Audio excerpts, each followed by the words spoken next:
दोस्तों आज network technology का स्टॉक 8 से 10% ऊपर जाता हुआ दिखा।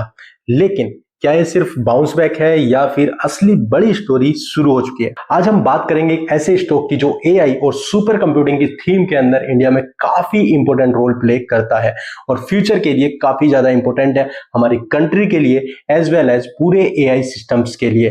तो दोस्तों पहले सिचुएशन क्लियर कर लेते हैं। नेटवेव का जो स्टॉक है उसमें जून में ऑल टाइम हाई बनाया था अपना 5200 के आसपास का, जो आपने देखा होगा। उसके बाद ऑलमोस्ट 20% की गिरावट स्टॉक के अंदर आई थी, करेक्शन हुआ था, जिससे काफी लोगों को लगा कि अब इसके अंदर मोमेंटम खत्म हो गया है। लेकिन होता क्या है, क्वार्टर वन के रिजल्ट्स आते हैं और फिर से स्टॉक के अंदर अच्छी खासी तेजी देखने के लिए मिलती है। 4500 से 4600 के जोन में स्टॉक जा चुका है।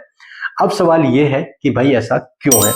सबसे बड़ा रीजन है इसके क्वार्टर वन का रिजल्ट्स। तो यहां पर आप देख सकते हैं 28 जुलाई के नंबर है। नेटवेव टेक्नोलॉजी प्राइस चल रहा है 4500 के आसपास का, जो करंट प्राइस है 25,000 करोड़ की कंपनी हो चुकी है और 99 के पी पर कंपनी ट्रेड कर रही है। सेल्स में देखेंगे तो ईयर ऑन ईयर के बेसिस पे 172% की ग्रोथ है भाई। 820 करोड़ की सेल हुई है जून 2026 में और जून 2025 में 301 करोड़ की सेल्स थी। इविटा अगर आप देखेंगे तो 170% की ग्रोथ है इसके अंदर। इविटा में 170% की ग्रोथ कितनी बड़ी बात है, 44 करोड़ से सीधे 121 करोड़। नेट प्रॉफिट अगर आप देखेंगे तो 85 करोड़ के आसपास है, 180% की ग्रोथ है इसके अंदर। 30 करोड़ से सीधे 85 करोड़। मैं समझता हूं कि आने वाले कुछ क्वार्टर्स में ये 100 करोड़ के आसपास का मार्क अचीव कर लेगा। और ईपीएस देखेंगे तो 178% की जंप है, 14.98 का ईपीएस आ चुका है 5.38 से। तो नंबर देख सकते हैं ओवरऑल काफी ज्यादा इंप्रेसिव है। लेकिन दोस्तों मैं आपसे पूछना चाहता हूं कि क्या केवल नंबर अच्छे आना ही किसी स्टॉक के फ्यूचर को डिसाइड कर सकता है या फिर इसमें कुछ और चीजें भी वैल्यू करती हैं? तो आप कमेंट में जरूर बताइएगा। लेकिन मेरे पॉइंट ऑफ व्यू के हिसाब से देखो, नंबर्स अपनी जगह पर है, उसके बाद कंपनी की फ्यूचर प्लानिंग, कंपनी का बिजनेस, प्रमोटर का विजन, ये सारी चीजें बहुत ज्यादा इंपॉर्टेंट रोल प्ले करती हैं। उसी चीज को क्लियर करने के लिए आपको देखना होगा कंपनी का रेवेन्यू ब्रेकअप, जो आपको क्लियर करेगा कि कंपनी का जो एक्चुअल रेवेन्यू है वो किस किस सेगमेंट से आ रहा है। सुपर कंप्यूटिंग में अगर आप देखेंगे तो 15% कंट्रीब्यूट करता है और एआई जो फिलहाल बहुत ज्यादा इंपॉर्टेंट है इंडिया के लिए एज वेल एज पूरी कंपनी की ग्रोथ के लिए, वो प्ले करता है 62% का रोल। भाई आप खुद मान के चलो कि अगर कंपनी में 62% एआई जो फिलहाल ट्रेंडिंग है, जो डिमांड है, जो फ्यूचर है पूरी कंट्री का, वर्ल्ड का, उसमें कंपनी इतना ज्यादा अपना रिवेन्यू लेकर आ रहा है तो आगे क्या हो सकता है। साथ में अगर आप देखेंगे तो प्राइवेट क्लाउड से 16% का बिजनेस आता है। तो कंपनी का ऑलमोस्ट 90% का बिजनेस इन 3 सेगमेंट से आता है। टॉप देख सकते हैं सुपर कंप्यूटिंग, एचपीसी जिसमें कंपनी की मास्टरी है, प्राइवेट क्लाउड एंड एचसीआई, साथ में एआई सिस्टम। और अगर आप मेरी वीडियोस को फॉलो कर रहे हैं तो मैंने पास्ट वीडियोस और नेटवर्क टेक्नोलॉजी के ऊपर काफी वीडियो बनाई है।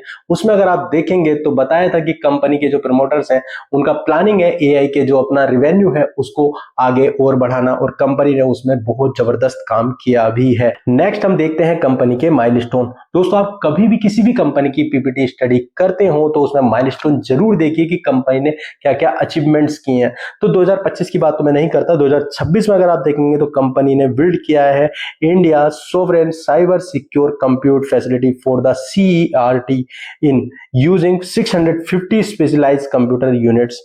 उसके साथ में कंपनी ने 2026 में ये अचीव किया है, ऑर्डर रिसीव किया है इंडियन गवर्नमेंट की साइड से, जिसमें प्रेम AI cloud facility for the national informatics centre NIC के लिए, जिसमें यूज होगी Nvidia latest Blackwell architect under the India AI mission. तो आप देख सकते हैं कि कंपनी किस तरीके से कंट्रीब्यूट कर रही है इंडियन गवर्नमेंट के साथ फ्यूचर को बिल्ड करने के लिए। तो सिंपल सा मान के चलो कि इंडिया में sovereign AI, India AI mission और make in India high performance computing का तो थीम है अभी बहुत ज्यादा स्ट्रॉन्ग चल रहा है और नेटवेव इस थीम का डायरेक्ट प्लेयर है।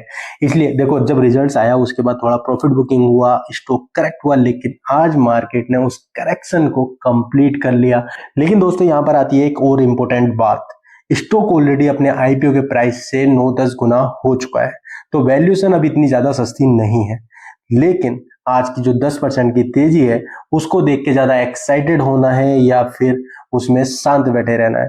तो जो ऑलरेडी इन्वेस्टेड है उनके लिए तो पॉजिटिव डेवलपमेंट है, लेकिन जो लोग नई एंट्री का सोच रहे हैं उन्हें थोड़ा पेशेंस रखना चाहिए और सही लेवल का वेट करके वो अपने हिसाब से उसमें पोजीशन क्रिएट कर सकते हैं। लेकिन दोस्तों हमारी कोई बाई और सेल रिकमेंडेशन नहीं है, ये वीडियो कंप्लीटली एजुकेशनल पर्पज से बनाई गई है। और अगर आप इस स्टॉक के ऊपर कंप्लीट एनालिसिस वीडियो चाहते हैं, कंप्लीट बिजनेस के साथ साथ एनालिसिस चाहते हैं तो कमेंट में जरूर बताइएगा, हम आपके लिए लेकर जरूर आएंगे। तो मिलते हैं जल्दी एक नई इंटरेस्टिंग वीडियो के साथ, तब तक के लिए हैप्पी इन्वेस्टिंग। Thank you.